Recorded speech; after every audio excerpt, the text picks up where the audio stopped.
दरवर्षी ती चालते, नावासाठी नाही की प्रसिद्धीसाठी नाही, मात्र श्रद्धेसाठी, आनंदासाठी, तिच्या घरासाठी.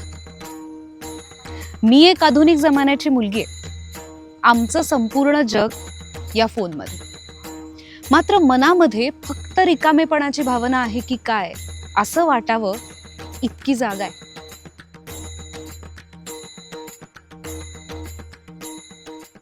पण यंदा मी तिच्याकडे पाहिलं.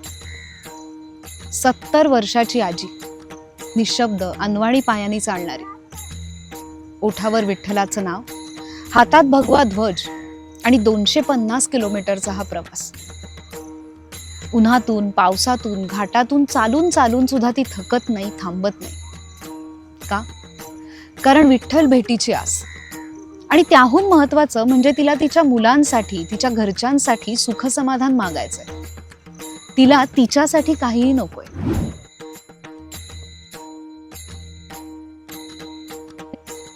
ती मला म्हणाली, पाय दुखतील पण मन थांबायला नको, एवढीच विठ्ठलाकडे प्रार्थना. तेव्हा कळलं की ही केवळ वारी नाहीये, ही एक चालती बोलती श्रद्धा आहे. थोडक्यात काय, 700 वर्षांची परंपरा तिच्या पावलामधून चालते.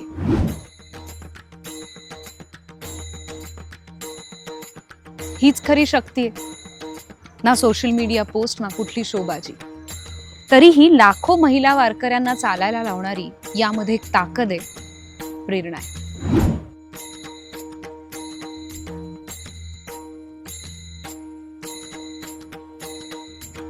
ती एकटी नाहीये, लाखो स्त्रिया आहेत. आई, आजी, मावशी, वहिनी सगळ्या चालतायत विनासायास, प्रेमाने, विश्वासाने. या स्त्रिया म्हणजे खरी शक्तिपीठ आहेत.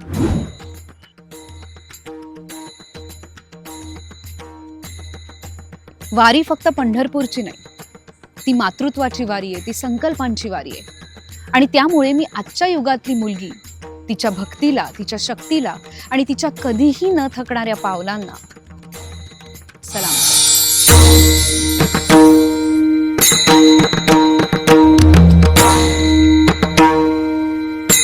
Subscribe to Femona, where powerful stories of women take the center stage.